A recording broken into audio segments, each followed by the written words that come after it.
everyone, and welcome back to another episode of Don't Open That Door. I'm your host, aka Captain Justin, joined today by Nico. Nico, what you up to? I'm feeling pretty spaced out. Oh yeah?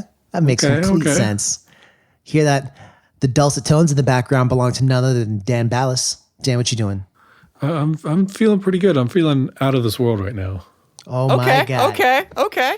You know what? Everyone do an air high five right now. 3, 2, 1. Ow. I hit my hand on the dresser, but the rest of them did it successfully. Because today we're going to be reviewing a classic. We're going to be taking a look at Ridley Scott's Alien. Yep, we're talking about the OG back from 1979. Now, as a quick note to our listeners, we're going to be approaching this only with knowledge from this movie. So we're not going to be bringing up anything from Prometheus or any of the sequels. Strictly, we're going to be talking about Alien here. So this movie opens up with a mining crew. They were woken from cryosleep by, their ship's computer to investigate a strange signal. Apparently there's some small print in their contracts. Remember, folks, you've got to read the small print. You really do. That says they are bound to go investigate any seemingly, intelligent signals? Life form or signals. Right. Yeah, they have to do it or else they don't get paid. Right, they forfeit their payment. So that's a big yikes. But they go ahead and they go do it because they're all loyal soldiers there. And one of our crew members, he goes by the name of Kane, he gets attacked by something known as a face hugger. But kind of before that, they touch down on the planet. And Nico, why don't you kind of set the scene for us a little bit?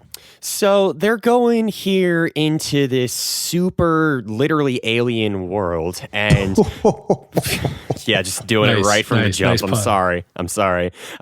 They go into this foreign environment and they're searching for this distress signal, which Ripley and Ash soon decode to be a warning, which we can talk about that a little bit later. But we get upon to the ship and it looks so incredibly different from anything that we've seen, particularly since what we as the viewers are used to is the more angular, geometric, sort of blocky looking Nostromo, and this looks like a sentient boomerang. So we get in there and it looks even weirder inside, and it's almost like a hive or a cocoon or something, and it's just fully just It's fucking cool, okay? Now, was my telescope malfunctioning, or was there a corpse in there that was much bigger than our intrepid explorers? Oh, no, your telescope was functioning correctly. You really need to get your eyes checked out, though. Not entirely sure why you're using that to watch on a TV, unless you're, scoping out your neighbor's shit, which is kind of weird, man. But no, I was trying to take a look at the stars. And speaking of, this movie stars Sigourney Weaver as Ripley, Tom Skerritt as Dallas, who's the captain of the ship. We've got Ian Holm, who's Ash. He's a science officer and secretly a robot. We've also got Yaphet Kotto as Parker. And lastly, the actor inside the alien suit is Balaji Badeo. And the alien suit was designed, I would be remiss to not name him, H.R. Geiger. He did design that alien suit. So getting back to our plot here, Kane gets attacked when he investigates an egg by something that we now know to be a face hugger. It's a small kind of scorpion-like creature with long legs that basically can latch onto your face. Now, Dallas and Lambert, who are the other two crew members who went out with him, they try and bring him back to the ship, and Ripley does not want to let him in. Dan, why is she just being cold? Why won't she let this man in? So she doesn't let him in because they have protocol on the ship.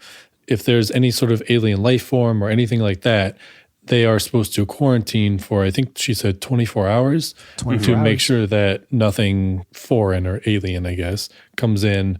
And I think we can all take a lesson from that because at time of recording here, we are currently going through the coronavirus and most of the United States, all of the United States, I think, and most of the world, a good chunk of the world anyways, is on quarantine. And there are definitely people who break that. And I think that the lesson here in this movie, the moral of the story is do not break the quarantine. Keep your safe distance, stay at home, social distancing, and we can get through it. And if we do break it, then might get eaten by an alien. Yeah, that too. Real talk. So naturally, the real OG in this movie, the science officer, Ash, he actually lets them in. He goes against Ripley's orders because Ripley at that point in time is the commanding officer in the ship. She is third in command, and for some unknown reason, they sent out their top 2 ranking officers. Because that makes sense. Exactly. If they adhere to the protocol of every other sci-fi crew, the captain does not leave. He sends the second in command. But yeah, that was unfortunate. But they let him in, and, Kane's comatose. They tried to cut off the face hugger, and it starts leaking acid. Not that you would know anything about that, but Nico. Yeah. Given my past as a construction worker with caustic materials, it's not the good kind, not the kind that gives you little dreams of unicorns. No, this shit goes through, what was it, 4 floors of the hull of the Nostromo? Like that, yeah. It was like 3 or 4 floors. Yeah. Yeah, and then they get the guy, one of the assistant contractors, are like, hey, give me your pen. I'm just gonna ruin your entire shit just to check this out, see if it really is acid. And surprise, surprise, it's bad. True enough. Now, surprisingly, despite being, put into a coma by, an alien that bleeds acid, Kane recovers. So they all decide to have a big meal, congratulatory meal. And I'm like, okay, fair play. Except rudely, during that meeting, Kane dies and lets an alien burst out of his chest. Ass. What an ass. So, Dan, I do want to say this. There's a little bit of trivia here. Normally we say that for the end, but why don't you go ahead and let people know kind of about this chestburster scene and why it's so, I guess, it's a well-known, popular thing. Yeah, so first, the scene itself is just cool. Like, dude's laying on the table, alien just like bursts out of his chest, and it's just a cool scene in general. But, how they did it, none of the actors, except I think Sigourney Weaver knew, but no one else knew that was going to happen. It wasn't scripted like that. And we kind of talked about something like this on a previous episode when we reviewed Tremors.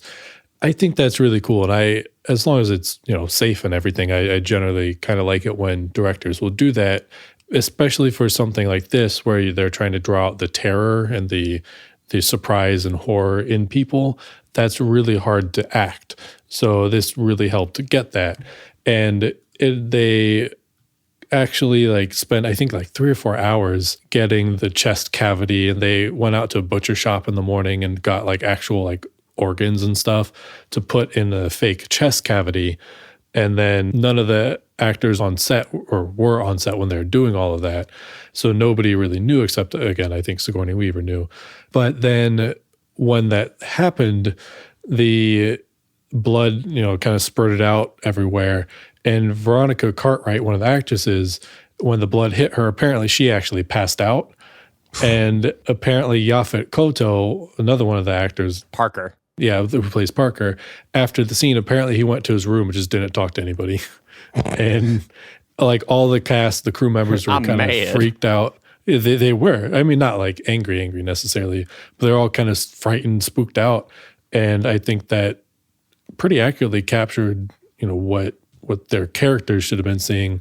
And I guess it also set them in the mood for the rest of the movie too. And kind of they realized what they need to do. And I was actually going to give props to Veronica Cartwright because she really played the role of being scared well. Her eyes almost popped out of her head.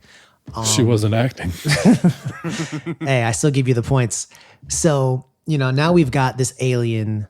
It's a small little tiny thing though. Still not too big, right? Maybe the size of what? Like a small kitten? Yeah. So it's like a little, and it runs around the ship, it leaves. And so Ash busts out a motion detector that is supposed to help track down the alien. And at first it tracks down the cat, but they eventually find the alien, except he's not so small and cute anymore. Here we have the full-grown costume of the alien. As we said before, played, it's Balaji Badeo, who's apparently 7'1". Nico, what's that in metric, since you know? Oh, shit. I didn't realize I was the contact. That's a little over 2 meters, right? Maybe. I think so. Yeah, 2.3. I don't know. Well done, Nico. It's 2.1. Wow. So cool. For all our overseas supporters, thank you so much for your undying love and support. But it is 2.1 meters. As I say, quite a tall man. So, this alien, you're right. it grabs. Who's the first victim here? I believe it is. It's the other contractor Parker. dude. It's Parker. No, it's not. No, it's not Parker. It's Parker's friend, Brett. Brett. Right. So Brett gets snatched up by the alien. Then they start taking out flamethrowers to hunt it down. But one by one, essentially, this crew gets murdered by the alien. Some of them off screen. We never get to see what happens to Parker. But I just imagine he like engaged it. Like the alien looked at him and he looked back at the alien. And then he just engaged it in like hand-to-hand combat and almost won. That's my Naturally. head. It was probably a close fight. It was, Yeah. Oh, yeah, definitely. If you couldn't tell, Parker's my favorite character. But Ridley then decides, you know what? We're done here. Sets the ship to self-destruct and gets off the ship with the cat. Very important. Unfortunately for her, the alien actually also stowed away on the escape pod. But Ridley has the space of mind to basically put on a spacesuit. She opens up the airlock of her escape pod. The alien gets sucked outside. And then she ends up killing it off with a blast from the jet propulsion of her escape pod, thus defeating the alien. And then she settles in for some cryosleep with her cat, Jones.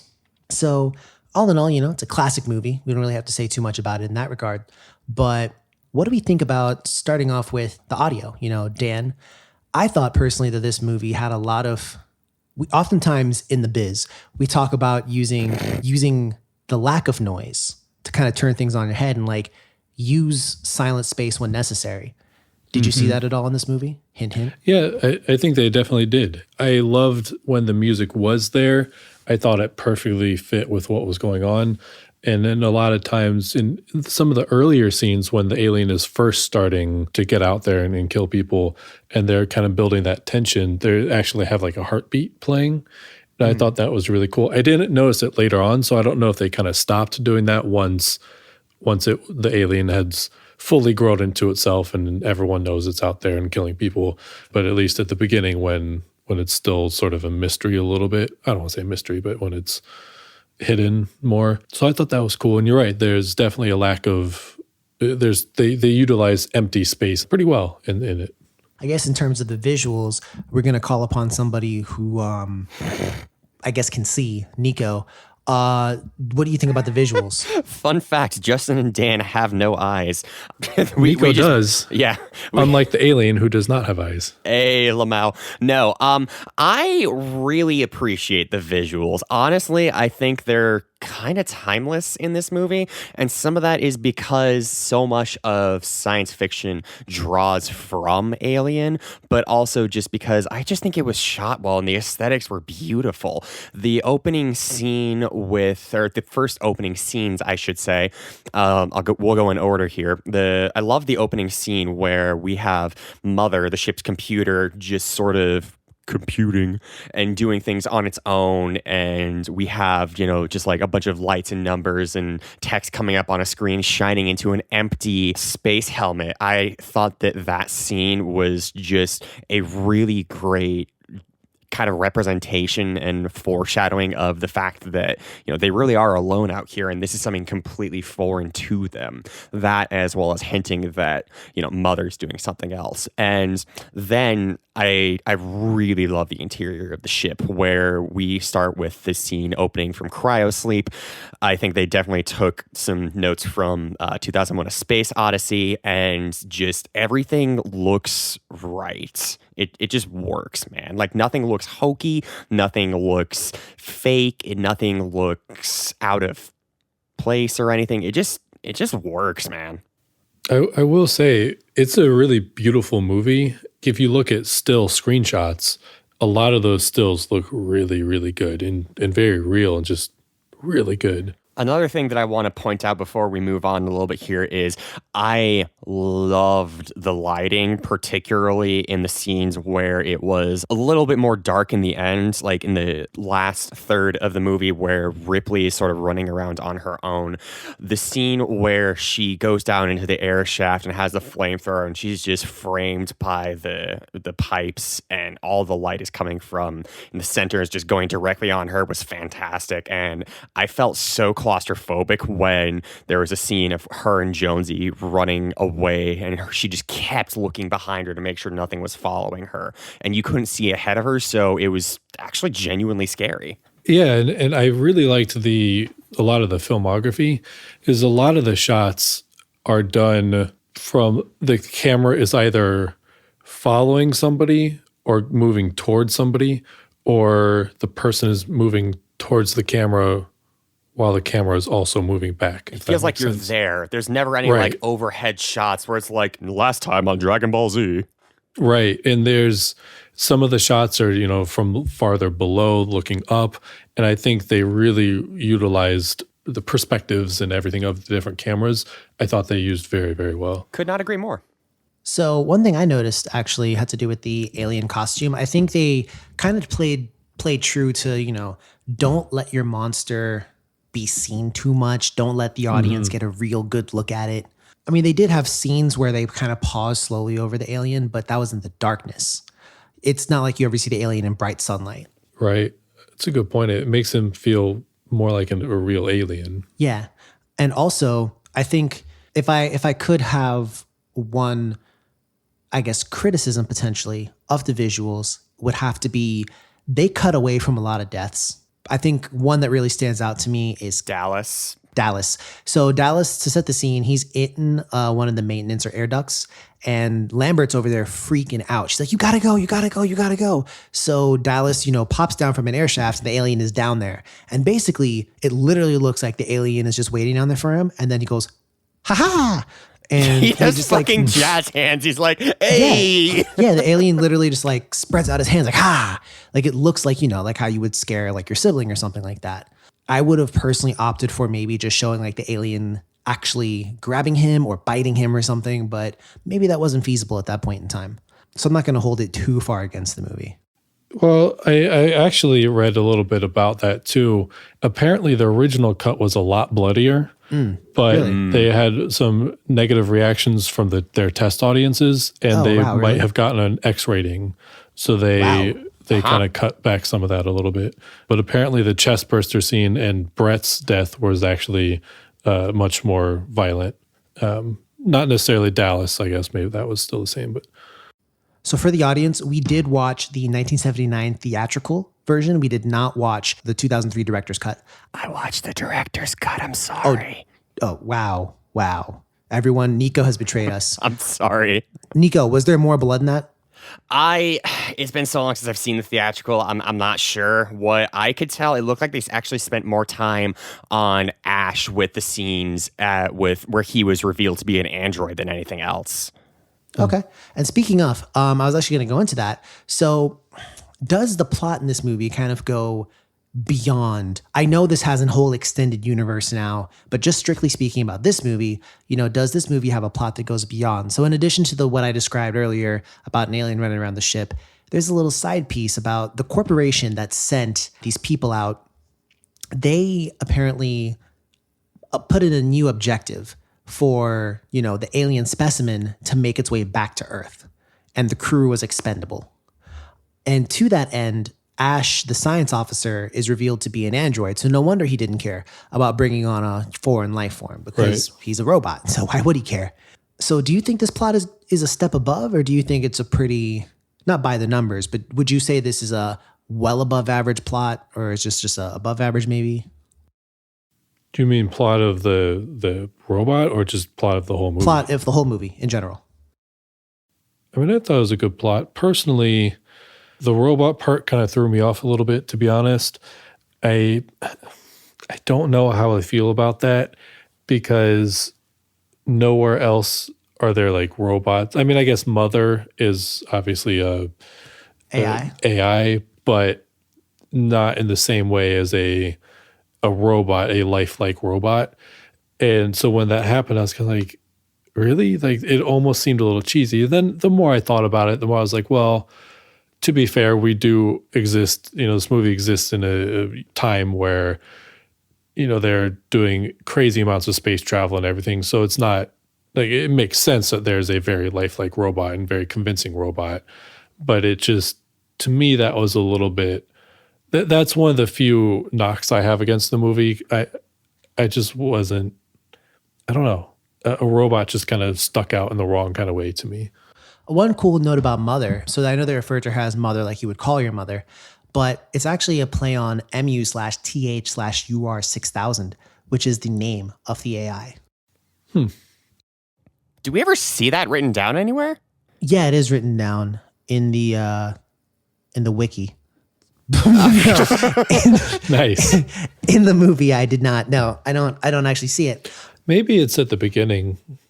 I'd be interested to maybe like go back and rewatch like the beginning scene or something to see if it's in. And then the rest of the movie, because this movie's so great. No, I did appreciate though this futuristic movie where they're using like MS-DOS to to access. It's always pretty funny to see that. You know, I like love back in the day. aesthetic, man. Like I am such a sucker for that kind of stuff. Like all the sort of like retro futurism, especially with science fiction and in particular like anime and shit. If you give me some of that, like I'm sold. I am so bro, into are that. you kidding me? Put on like a neo cyberpunk kind of aesthetic where a dude's starting up a computer and he's got a floppy disk. That's all you need for Nico. Fuck yeah. I mean, to be fair, like at work and a lot of like businesses, retail stores, their point of sale is still MS-DOS based. Which is horrifying to think about.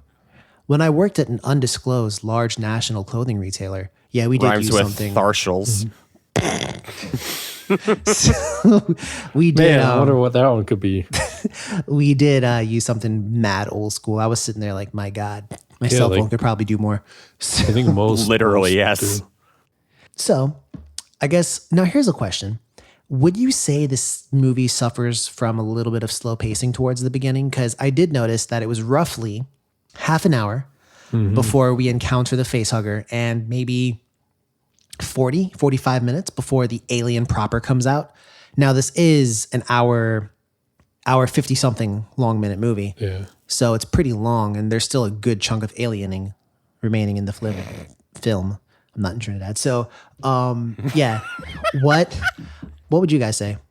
Like, do you think it's paced well? Would you say that maybe there's a lack of action or am I just pulling straws? Am I wrong? I think I agree with you, but it didn't really bother me too much. I thought it was fairly well done, but I did notice it. So I guess the fact that I did notice that it was a while before anything of real note started to happen, I guess that's a negative. Maybe cutting out maybe like 5 or 7 minutes or so would have made it a little bit better. I don't think it was like really bad or anything, but maybe a little bit. See, I disagree. I think that the pacing was as well done as it could have been because that adds more to the character drama and the depth of the relationships that the cast has, particularly as everyone relates back to Ash and Ripley, because we get to see more of how people react to the turning point of like, nah, I'm not letting that motherfucker in, and the strange machinations of Ash, who is like, well, hold on, we don't want to freeze this guy in cryostasis, even though that is clearly the best option. Let's keep him alive. Let's keep the alien here. And I just thought the interactions were really, really well done. Plus, we talked about this in one of our other reviews for Ju-on, The Grudge, how the absence of stuff, and particularly with the sort of the concept of the absence of sound and absence of just action, I think really does make the other scenes way more in contrast. WEIGH, not just, I'm not being dumb. I don't know. Like, I understand how someone could think that, but I think they did a really good job. Okay. Well, you know, everyone's entitled to their thoughts here. Don't open that door. Usually, yeah. So here's another question. What do we say is the legacy of this movie? You know, sometimes the way that ice can give birth to water, and then there's more water than there was ice. Uh-huh. Yes, tell me more. You know, like, how would we say this movie is like ice in that it gave rise to a lot of water? I think this movie was pretty cold. I mean, it was.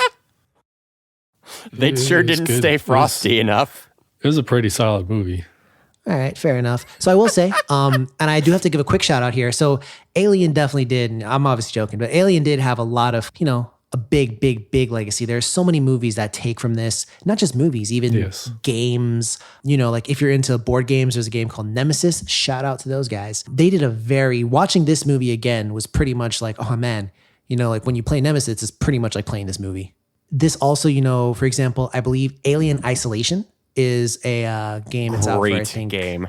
Yeah, it's like one of those where you get to hide from the alien. So not only within the franchise, but also other movies have taken from its, kind of like sense of isolation, fear. I don't know where the monster is, just an extraneous force. It's really, really deep. I mean, It's a classic. I think it's a bona fide classic. It has agreed. to be. But that being said, is there anything else that you would say is maybe similar to this movie in terms of being like a stone cold horror classic? Any competitors even for this type of film? Are there any similar movies that you can think of? There's only one in my mind that I can really think about. Yeah, I mean, The Thing, which I'm sure is what you're going to say. Exactly right. I think Alien is a little bit more of a classic than The Thing, only Stab me through the because heart. I know. Hold on. Only because of popularity. I feel like Alien is more popular than The Thing. I like The Thing better personally. Thank you. And as I know you do too, but I think Alien just has the popularity for that, and whether we think it's right or not, I think part of being a classic is popularity. I think that's entirely due to H.R. Geiger, because the aesthetics of this movie are just fucking immaculate. Like, I love The Thing. I will watch The Thing literally any day of the week. But there's just, you want to talk about the legacy? The legacy of this movie is H.R. Geiger. There is the aesthetic of just this sort of like at the simultaneously primordial yet futuristic sense of the alien's architecture.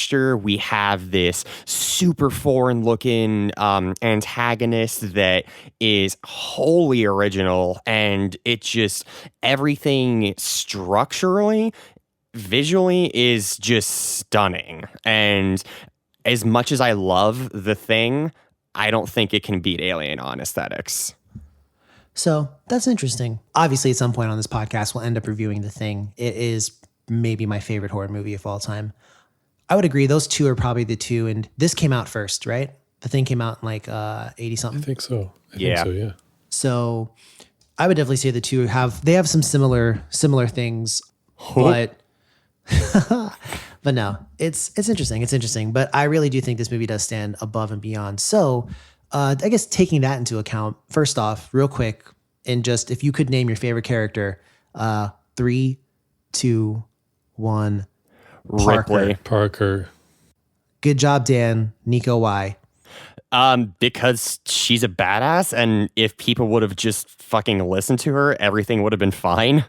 Interesting. We'll touch on that in a second. Dan, why is Parker the best character? So I like Parker because I like his just general attitude. He's got a little bit of comedic relief to him. He could also be a badass. Yeah. He just didn't live quite long enough. I will say, though, I think my favorite actor would have to be Sigourney Weaver. The characters, I like Parker a little bit better, but Sigourney Weaver really stands out. And I like the legacy that she built for her character and everything. I was going to say this. Do you think that they knew she was going to get to be that big, that iconic? No, because they originally pen Dallas as being the main character? Well, I don't know about that. I do know she didn't get top billing. Really? She didn't? No. Do you know who did? No, I forget. I was looking to see if she got top billing and she didn't. So I actually have something about that, and not about the top billing, so not that at all. But I'm looking at an article from The Guardian that features the cast, and Sigourney Weaver herself says that they pitched the story so that you feel John Hurt's character would be the only true hero. So, who was John Hurt? He was Kane, the guy who got killed off first. Right, but I believe that article was in reference to the chest hugger thing. Or sorry, the chestburster, not chest hugger. That'd be fun, a chest hugger. But I could use one of those. But also, quarantine is not fun. Isolation is setting in. I know, right? That's interesting though. And I do think as well, right? I mean, Ripley goes on to be in three more, 4 more Alien movies. And it kind of really solidifies Sigourney Weaver as, I hesitate to call her a scream queen only because I feel like she's different to the rest of them. She fights them. I mean, I'm not going to spoil any other movies, but she literally is not against, going all Mighty Morphin Power Rangers on an alien at some point. So, I mean, it also, this movie definitely helps solidify her and not just her, but just, a strong female lead, just a strong, badass female lead. And I think that's important too. Which I want to talk about that for a second. This movie is feminist as fuck, and I love it.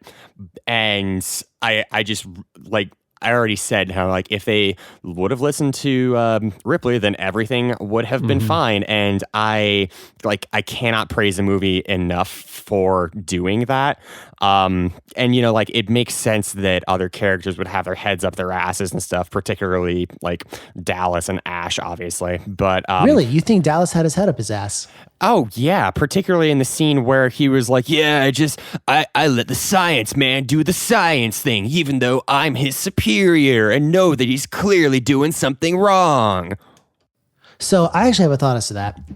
I think Dallas tries his best to look out for his crew, actually. I mean, insofar as he is like their commanding officer, yes, but I think that he should have put his foot down more there. Well, here's why I think he lets on in that same scene. He's like, listen, because she's quoting protocol to him. And I think she actually comes off as naive in that scene because he goes, you know what protocol is? Protocol is whatever the hell they tell you it is. And he even says, I had a science officer. I've flown 5 missions with the guy. And then 2 days before this one, he gets replaced by Ash. And it was clear that he knew the company had machinations. I don't think he knew to what extent, but he knew better than to cross Ash because that could have had negative results for everyone. And that was my interpretation of that scene. It would have been. Go ahead. I kind of took it. Also, it felt to me, and I might be wrong, but it felt to me like he was a little scared, isn't quite the right word, but out of his element. Because he seemed a little shaken too. And he was kind of like, I don't know if he knew totally what to do or was confident. So that's how I took it, is like, I'm going to leave the science stuff to the science guy because even though I'm the captain, I kind of feel I don't know that I can make the right decision. That's how I took it. But I mean, fair enough. Another interesting point though, and we joked about, the quarantine protocol. I cannot honestly say I know what side I would have chosen if I'd been there. I can. And if it was one versus the other, because if it was somebody I honestly cared about, because keep in mind, Kane was his right-hand man. So if it was somebody I really cared about and we could save him by getting him onto the ship, could I just sit there and watch my crewmate die? I don't think so. There are two kinds of people. Well, right. If anything happens to one of us, Nico was involved. But but no, I mean, that's my take on him. I didn't view him as quite that kind of guy. I kind of viewed him as someone more like Dan, I guess, said. Maybe a little bit out of his element because this is a mining vessel and here we are with an alien attacking him. But I do think Dallas as well, he is really a captain. When someone has to go into the air vents and, Ripley's like, I'll do it. He's like, nah. I'll do it because he's the captain, so he'll do it. But I do maintain that definitely for the initial exploration, he never should have left because it also creates like a little bit of a discord on the ship when it's like, okay, well, technically the captain told me to do something, but I'm the ranking officer on the ship. Like, wait a second though. Technically the captain is like right outside the ship and he's telling you what to do. I don't even think that's how it works. I think if your commanding officer gives you an order, just because he's on like an expedition doesn't mean he's not your commanding officer anymore. You know what I mean? I mean, yes, but also like, fuck that. I mean, I agree with you. You don't want the quarantine break. I just don't know if I could have a man's life on my conscience. And I will say props to you and shout outs to you, Justin, for that, because we had the exact same quandary when we were doing the Train to Busan episode, and we are consistent. We both said the same shit. You're right. Sure enough, man. At least we are consistent. But you would know if something went down in the group, I would save you. You wouldn't save me, and that's how this friendship works. Oh, yep. Nah. So Dan, let me ask you this. So I'm gonna go ahead and switch it up so Nico can't escape the scenario here. Let's say you are one of the crewmates, right? So we've got Kane. Shit, I almost called her Lancelot. What? Lambert. That's close. Ash the robot, Mother, Parker. But wait, there's another 3 crewmates. Dan, Justin, and Nico. So, Kane's come back on the ship. He's got the face hugger on him. What would you do? Freeze him. I would, yeah, exactly. Because literally, like, everyone was like, "Hey, we should freeze it," and Ash was like, "Nah, gotta freeze you, bitch." And or even like when Kane first was exploring and out on the planet thing of the ship and found the eggs, I'd have been like, "No, don't touch those eggs. Like, why?" Fucking white people, this man. This is first contact with alien life. Okay, you have now discovered that there are eggs. You see that something is moving in them. Get the fuck out and go contact people and have other people come check it out. You don't know what's in there. And obviously it didn't end well. So I would just be like, all right, cool. That's life. And that's life. Literally, that's life. That's life. So I would say, as far as that face hugger scene goes, I wouldn't have stopped cutting him. Like, what do you mean? So they tried cutting the face hugger off of Kane, and then it bled acid. Would you just get a really strong bucket? No, I mean, it probably would damage the hull more, but I would have still tried to like take off some legs. Were they docked at that point, or were they actually the ship? Going I believe away? had taken off. Yeah, I think they left. They had left the planet, or you would have gone back outside to the planet and just like dripped it on the planet and then come back. Oh yeah, like if they were docked, then yeah. So here's one thing I did note. How did you feel about the way the alien grew? Because it went from like kitten to saber-toothed tiger in like 5.5 seconds. It just grew up immediately. How did you feel about that quick metamorphosis? I thought it made it more alien because Shut the fuck up. God. Because to us, like, that happened very quickly. So we don't understand how it could happen that quickly. But it's a different species. It's a whole nother thing that we're not supposed to fully understand. So I thought it helped make it more of an unknown, more of an alien creature. Fair play. And I was also going to say, did you notice another thing about the creature? It could survive in the vacuum of space. Yes, yeah. That was really, really cool. Also, this is not exactly related to the structure of it, but I have to fucking say, the initial reveal of us seeing the full form of the alien was fucking spectacular. The scene where Brett is going in and looking for Jonesy, and you see it dangling. Like, I didn't catch it the first time. I had to rewind it. You see the alien dangling alongside a bunch of crates and stuff, and you almost don't even know that it's there because it's blended so well into everything. It was just, I got chills. It was great. What would you say is if you could put into just a quick sentence about how you feel about this movie? Dan? I loved it. I thought it's a great build. I think they do a really good job of building the tension and everything. The effects, the visuals were awesome. I thought it was a really good movie. That was a run-on sentence, but good job, Dan. Nico? I did. I used a lot of commas. For the first time, I've got just one, and getting a little bit of help here. Friedrich Nietzsche says, there are no beautiful surfaces without a terrible depth. And I adore this movie. I could watch this again and again. Okay. I think it is a legendary movie. I think it's a damn good movie. But Justin don't like as much as you. So let's go ahead and move over to what the critics said. So Rotten Tomatoes has this at a 98% from the critics, and it's got it at a 94% from the audience. So Nico, where do you think it belongs? I think it belongs in that 98%. I've said in previous episodes that I don't know what a 98 or 100% movie looks like. And with the only exception being the kind of cheesy part where the alien does jazz hands to Dallas in the air ducts, I think this is a pretty much near perfect horror movie. Dan? See, that's hard. I would maybe say low 90s, maybe like right at 90. My man. I mean, I really liked it. There were a couple things that I was kind of on just a little bit, but I don't know. To me, what I think like a 98 or 100 or something is, I can't describe what that is. Not because I don't know, but I feel like getting that high is literally just an experience, an indescribable thing. Like you just know it when it's there.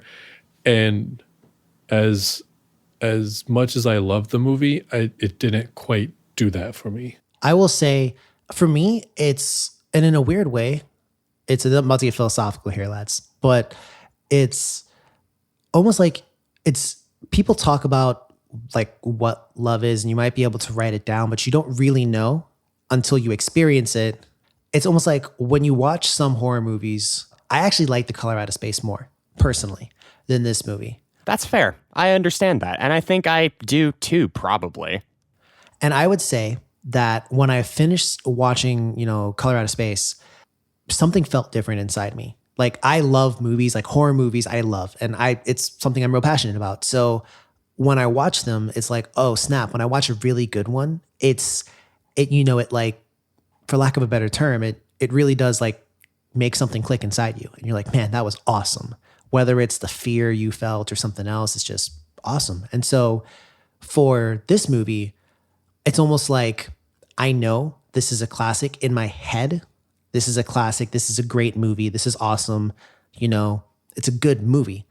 It's just my heart isn't all the way there. So because of that, I have to sit at around 90, I think.